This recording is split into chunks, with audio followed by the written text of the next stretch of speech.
Hop, sandali. Thumbnail ko lang yung nakita mo, mare, kupare. Gusto mo nang i-pass forward yung video. Kung ipa-pass forward mo lang, huwag ka nang manood. What? Eh, marites to eh. Kailangan yung full video, mapanood mo. O, tutuloy na natin. O, ilayo mo na yung kamay mo. Huwag mo i-pass forward. Kasi tutuloy ko na yung video. Okay. Wala umpisa hanggang dulo, panonoorin mo ha. Huwag mo rin i-skip yung ads para makatulong tayo sa PDP Laban, pangkumpanya, yung sweldo natin kay YouTube. O, tuloy ko na. O, sige, tuloy na natin.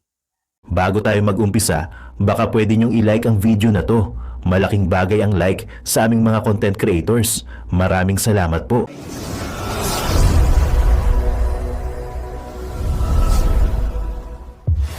Guilty ka. Ano pa ba ang iba pang explanation bakit guilty ka at ayaw mong sundin yung advice ni Atty. Harold Lespicio? Formal po natin kinasuhan ni Jeril Harold Paz Lespicio. Isa po siyang abogado.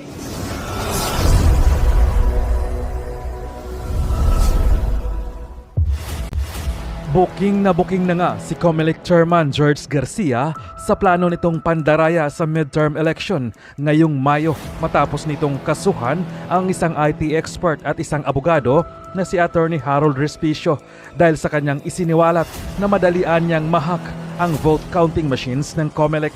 Imbis na makipagtulungang ayusin ang kahinaan ng sistema ng naturang tanggapan, ay ginigipit pa ang mga concerned netizens na nag-expose na malaki talaga ang posibilidad na madaya na naman ang parating na halalan. Hinala pa ng karamihan, kaya pala kumbinsidong kumbinsido si Bongbong Marcos na mananalo lahat ng 12 pambato nito sa pagkasenador dahil may plano na pala si George Garcia na makapasok lahat ang mga ito. Komento pa nga ng ilang dismayadong netizens, lahat gagawin ng administrasyon, mawala lang ang tinik sa lalamunan nila sa sarili nilang kapakanan. Maging patas ka Garcia, paglabanan mo ang demonyong sumasanib sa'yo. Huwag masilaw sa kinang ng salapi na magbubunsod sa kasalanan. Ungas ka ba? International IT expert po siya. Ikaw Garcia, ano ka? Dapat nga thankful ka sa attorney na to kasi he can help us para mawalang hacking sa voting ng taong bayan. Defensive ka, overreacted ka. If I were you, don't tell a lie. Diba sinabi ni Marcoleta noon na may mga offshore accounts siyang si Garcia sa ibang bansa? Saan niya kinuha ang mga pera na yan? Dinala niya sa mga offshore accounts niya. Huwag mong gawing bibo ang mga tao. Nag-aral ka ba ng IT at alam mo lahat? Mana ka sa mga amo mo. Sinungaling. Kaya naman pala guys, sure win ang 12-0 ng Team Marcos dahil sa online dayaan. Okay guys, magandang araw, magandang hapon, magandang umaga, magandang madaling araw. Kung kailan mo man, anong oras mo man mapapanood to, bahala ka na kung ano ang bati ko sa'yo.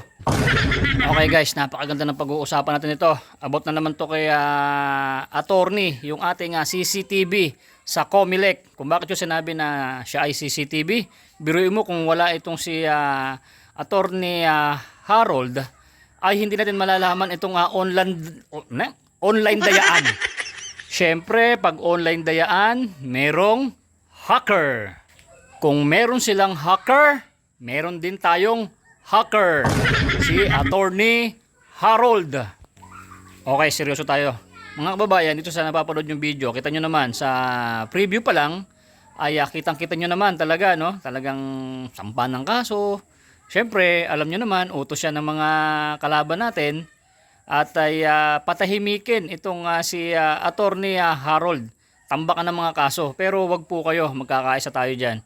At alam ko naman at alam nyo naman, napakatalino itong attorney natin na to, si Attorney Harold. Hindi yan papayag na basta-basta tapak-tapakan lang yung ganitong mga sitwasyon. Alam nyo yan. At support natin siya. Meron siyang YouTube channel. Ito yung kanyang YouTube channel. Ayan. Subscribe nyo na para makapapanood nyo rin. Pagka hindi tayo nakapag-vlog sa kanya, dadirect kayo sa kanya, subscribe nyo na si Attorney Harold. At yun na nga mga kababayan, dito sa video na to na mapapanood nyo, huwag mong skip yung ads. At yung ads na yan mga babayan, nakita nyo naman, namimigay tayo ng mga tarpaulin, marami na tayo nabigyan. At sa susunod, makikita nyo po kung saan sampung lugar yung napamimigay na tarpaulin ni Boy Sardinas. Yan po yung nakukuha natin sa mga sweldo natin. At shout out sa'yo, Komare. Maraming salamat sa pag-share at panonood ng ads. Hindi ka nag-i-skip ng ads. Dahil alam ko, solid Team PDP Labang ka, Team Duterte.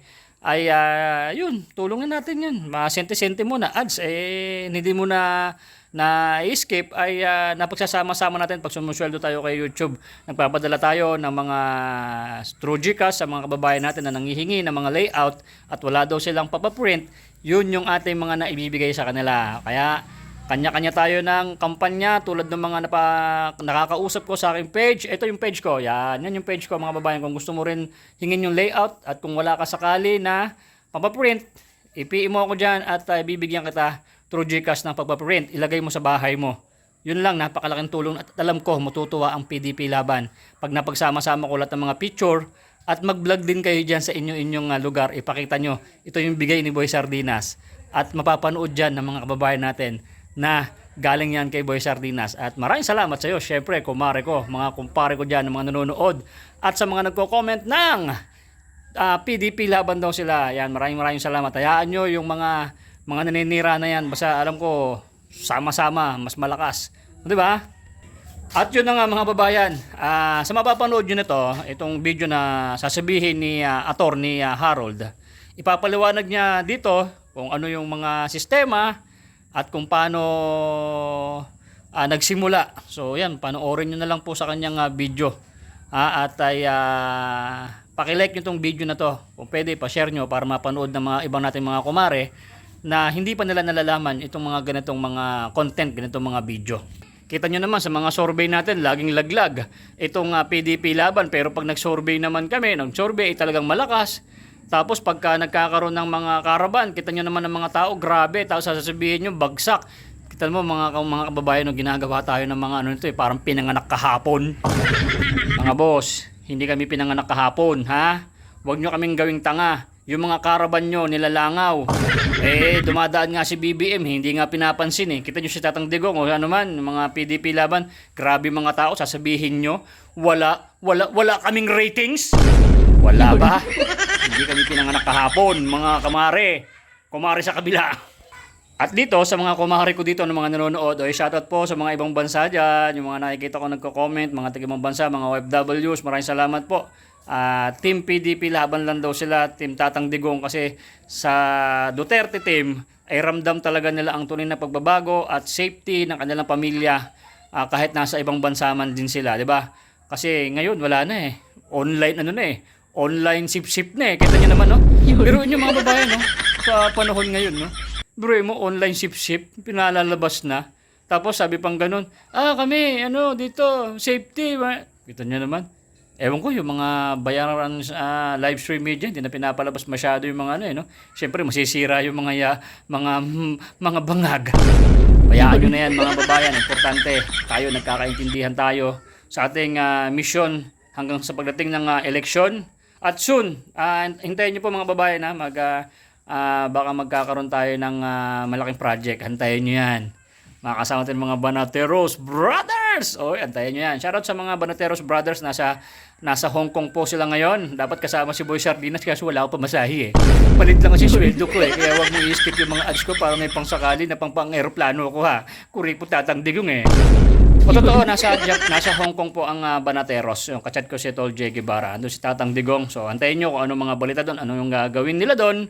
At syempre, nung umalis ang Team Duterte, nakita sa airport, napanood ko yung mga tanso vlogger ay pinapakalat nila o sama ko sa vlog natin na si Tatang Digong daw ay nagtatago na sa ICC. Grabe itong mga tanso na rin.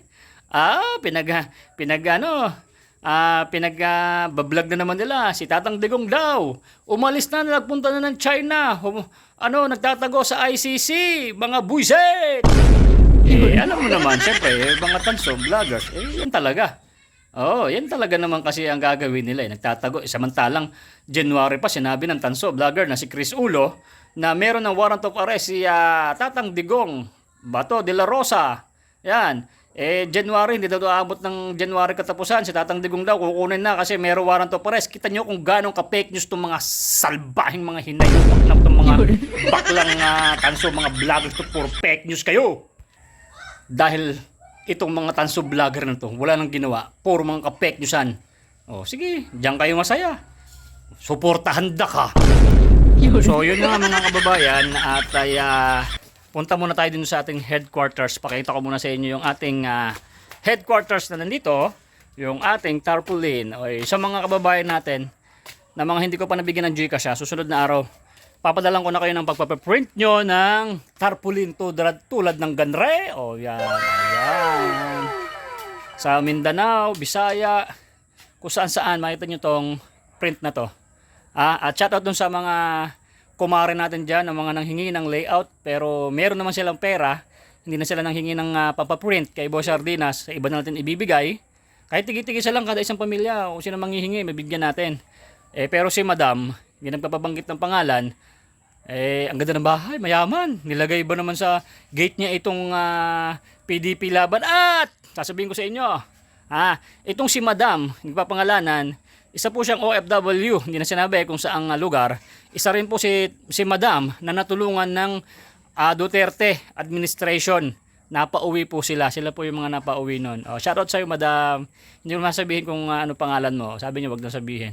Basta isa siya na natulungan, Tatang Digong, mga OFWs. Ganun po sila kasuporta. Tatang Digong, marami mang sumisira. Lalabas dito, papasok dito, lalabas doon. Ganun lang kami. Kayong mga hindot kayo ng mga tanso vlogger. Ito masasabi ko sa inyo. So yun nga mga babayan, i-play natin itong video kasi itong si Kumare ay ang tagal-tagal ko doon magsalita.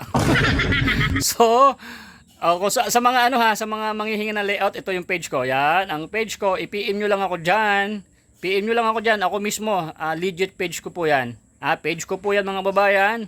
Ako si Boy Sardinas, page ko yan. Ginagamit ko rin yan sa pagkakampanya ng Team PDP laban. Kanya-kanya tayo. Sa huli ng ating misyon, tayo pa rin magkikita-kita. Play mo na yan, boy! Let's go!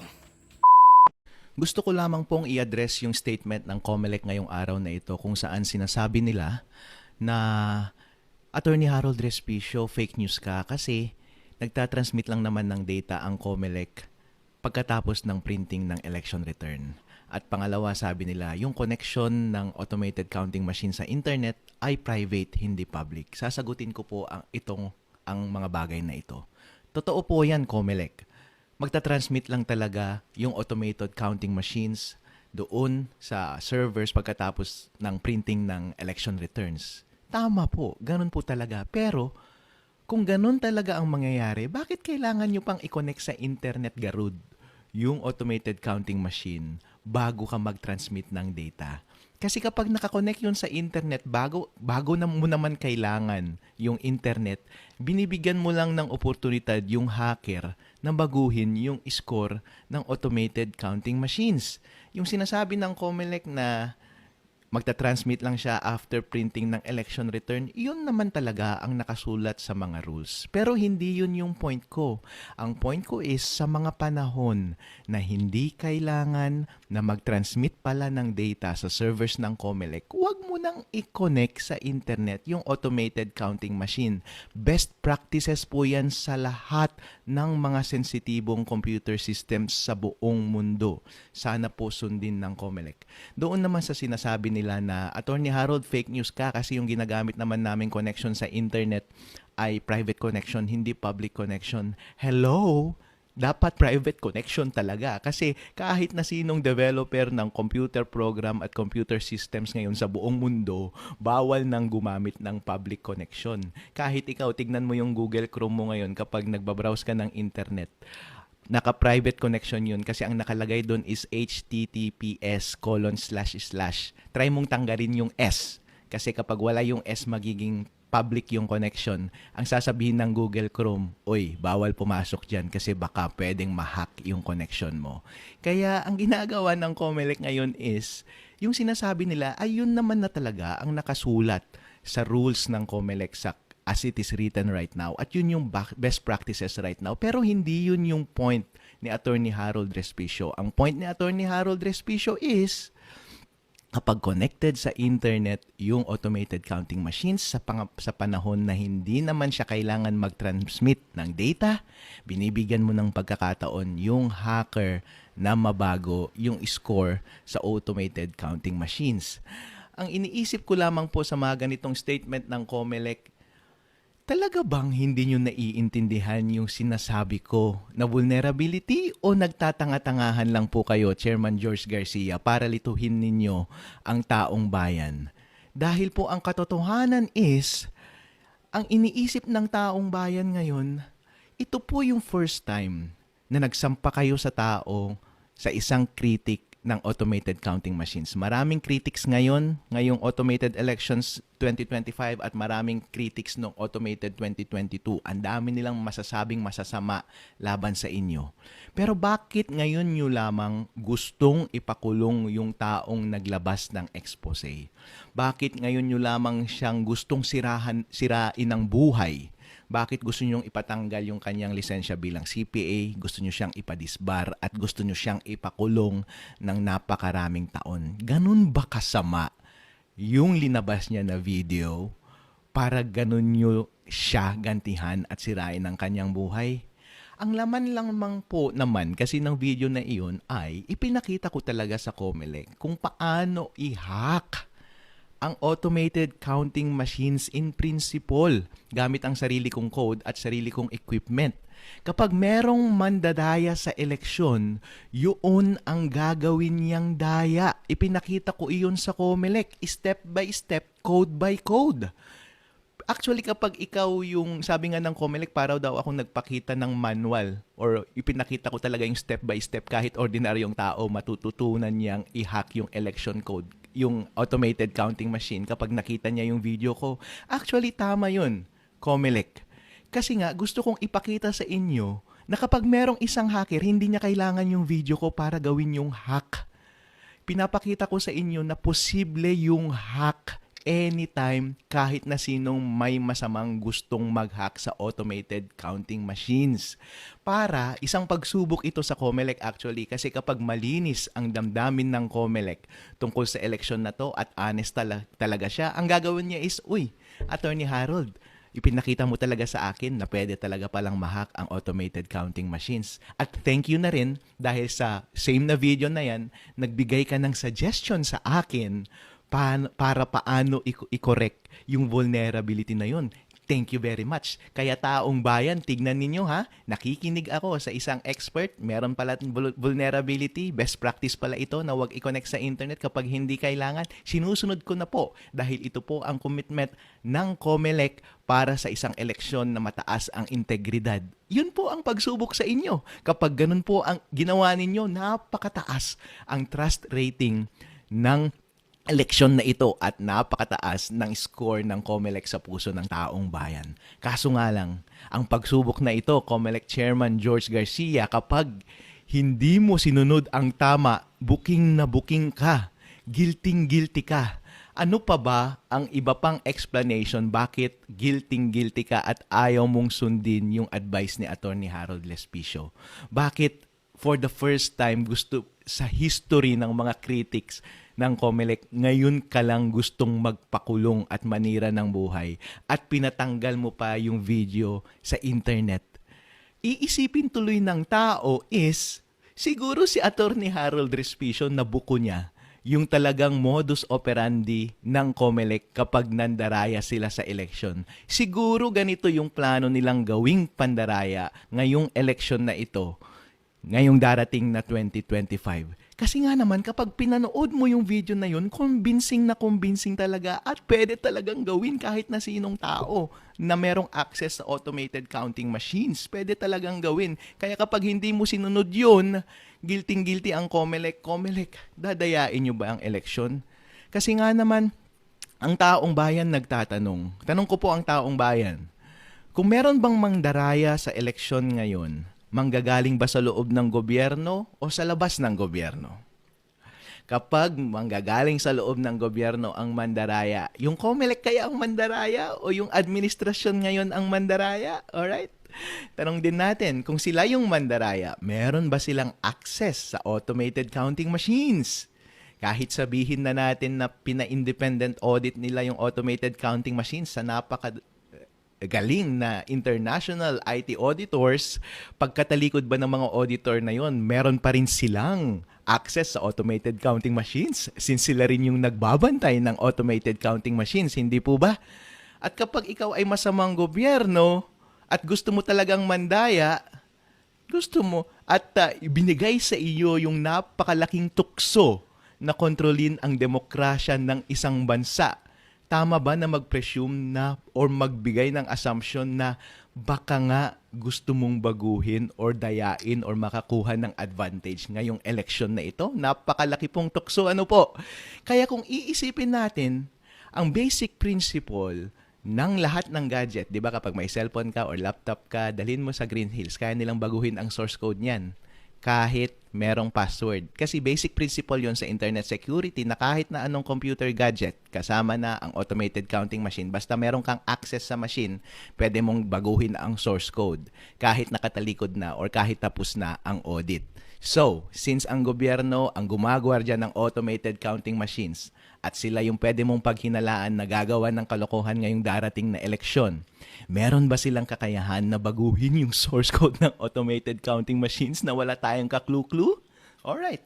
Kaya maganda po na on the day of election, i-assume natin na nakurap yung source code ng automated counting machines. Wala kasi tayong magagawa dun eh. Kahit anong kembot natin, hindi natin mababantayan yung automated counting machines 24/7 at kada segundo. Kaya ang dapat na lang natin gawin is kapag corrupted man yung source code ng automated counting machines at meron siyang highway na create or daanan para sa isang hacker o masamang tao na baguhin or makipag-usap or magbigay ng instruction doon sa makinang iyon, wag tayong pumayag na ma-access yung highway na iyon. At ang tanging paraan lang para magawa yan ay wag mong i-connect sa internet yung automated counting machines.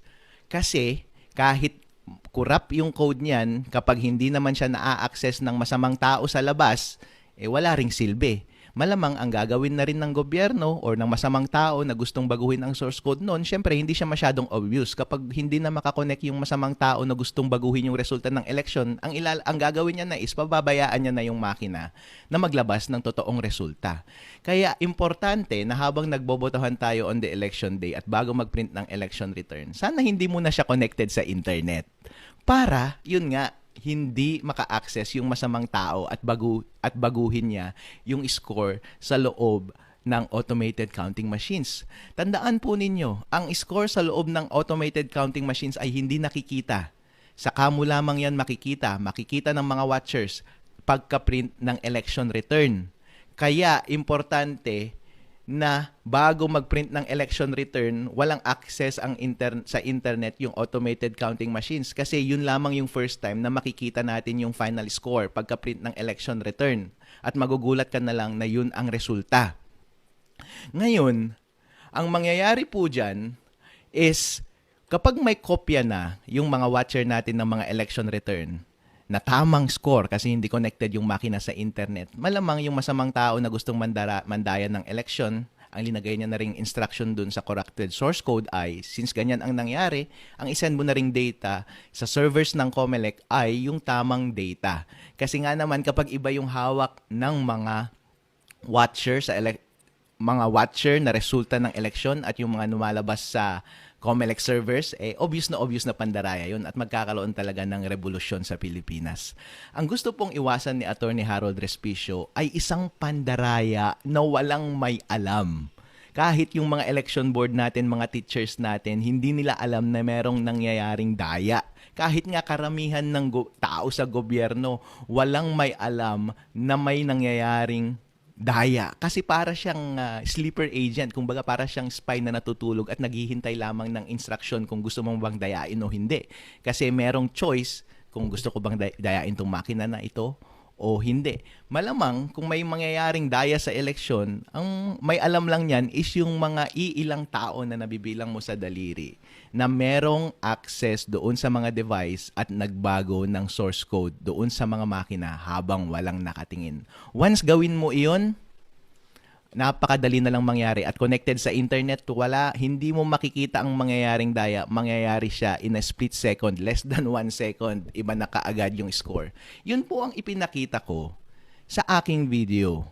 Kaya po, ang hirap po kasing bigyan ng benefit of the doubt ang COMELEC sa ganitong sitwasyon kasi tulad ng sabi ko kanina, kung honest ka, makikinig ka. At kapag guilty ka naman at plano kang mandaya, ano ang gagawin mo?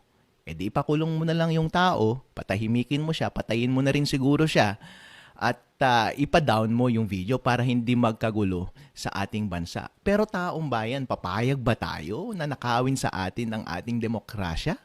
Lahat tayo naniniwala na ang boto natin ay may bilang. Ang resulta pala ng ating eleksyon ay hawak lamang ng iilang tao sa gobyerno na may access or merong kakayahan na magbago ng rules mula sa COMELEC. Kaya po, taong bayan, ito po ang mensahe ko sa inyo. Sana po manindigan tayo na i-push ang COMELEC na baguhin ang kanilang rules. Ito lamang po ang gusto kong mangyari, COMELEC. Wala nang iba. Napaka-inosente. Walang mawawala sa taong bayan, walang mawawala sa democratic process natin, wala ring mawawala sa COMELEC. Hindi rin madedelay ang ating pag-transmit ng election. Sabi nila last time nga daw, within 1 hour, transmitted na dapat yung resulta ng election. Sabi ko nga, dapat within 1 minute, transmitted na dapat kasi cut-off ang 7 p.m. Pag pindot mo ng election return, ilang seconds lang yung printing nun, i-connect mo kaagad yung makina sa internet. Pag-click mo, magsisend dapat kaagad yun sa COMELEC. Napakaliit lamang ng data na iyon. Split second lang na ipadala na kaagad sa server ng COMELEC yun. Gamit pa natin Starlink, di ba?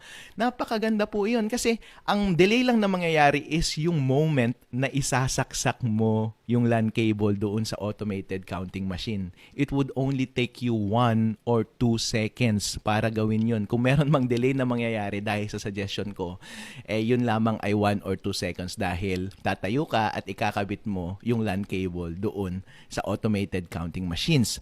Kaya ito po ang sinasabi ko, COMELEC, napakasimple lang ng solusyon.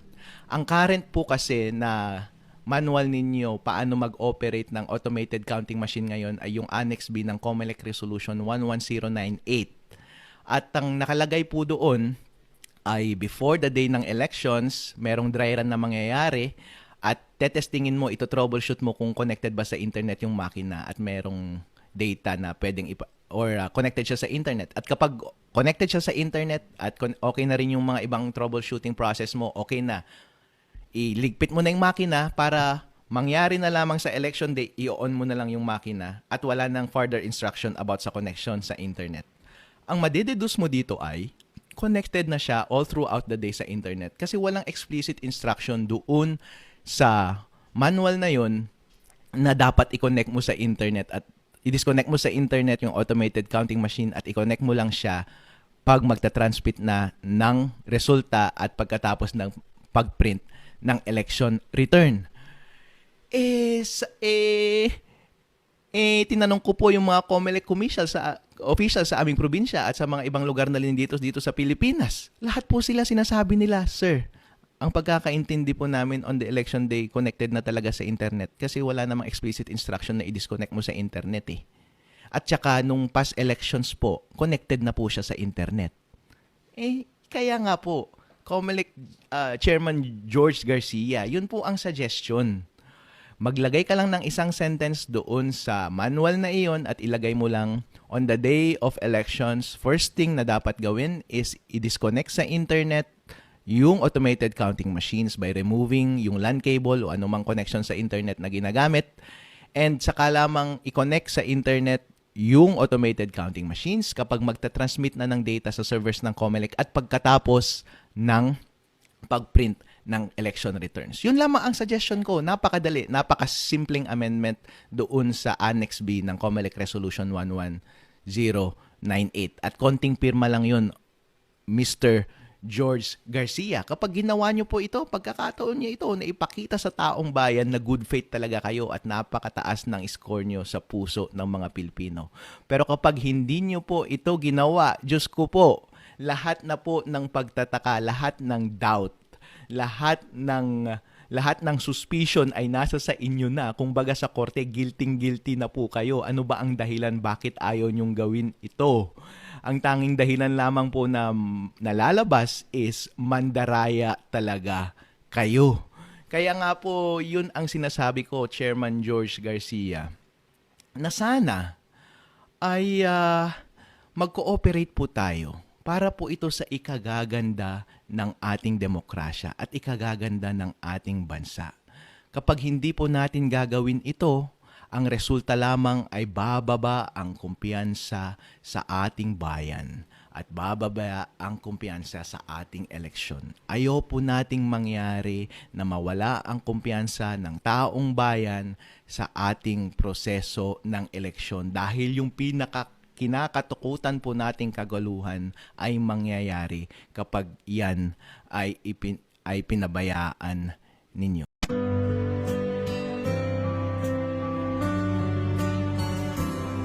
Ang bulong ay kumalat na, isa ang nais nila, isigaw ang nadarama. Pilipinas muling magsama-sama,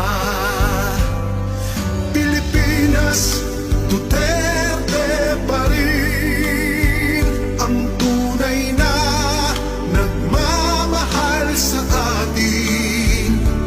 Laban niya ay laban natin, Pilipinas Duterte pa rin.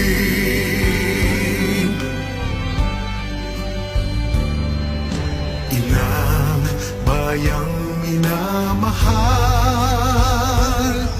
lagi kang ipagdarasal na muli kitang makita. Pilipinas, bangon, may pag-asa pa. Pilipinas Duterte pa rin ang tunay na nagmamahal sa atin. Laban niya ay laban natin, Pilipinas Duterte pa rin.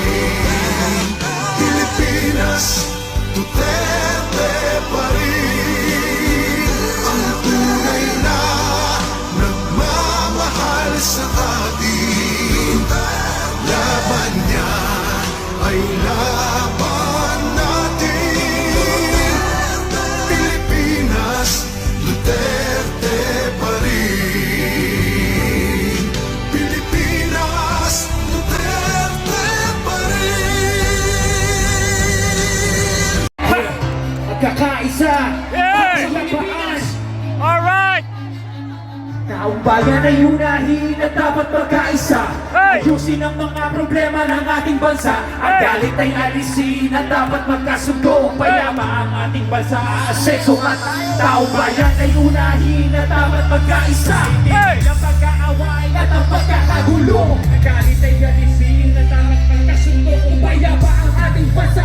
Asenso at tayo. Ang kahirapan sa bansa ay lumulubhaba. Kailangan harapin ang maraming nating problema. Maraming nagugutom sa Maynila at probinsya. Maraming trabahan na hindi sapat ang kinikita. Maraming hindi sapat ang pagkain sa mesa. Kapag sila'y nagkasakit, wala rin pagpa-hospital. Sa buhay ng pinapasama, hindi ka labidan. At tumataas ang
na mapagkaisa.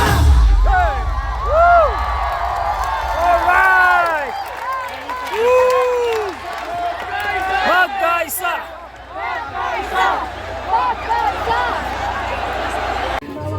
Nay, ito na yung bayad ko sa isa, ano? O, kunin mo yung isa. Isa muna. Iyan, no? Tapos, isa pa. Di ba? 4 dapat na sardinas, eh. O. O, yan. 3 na. Pang-4 na sardinas. O, okay na.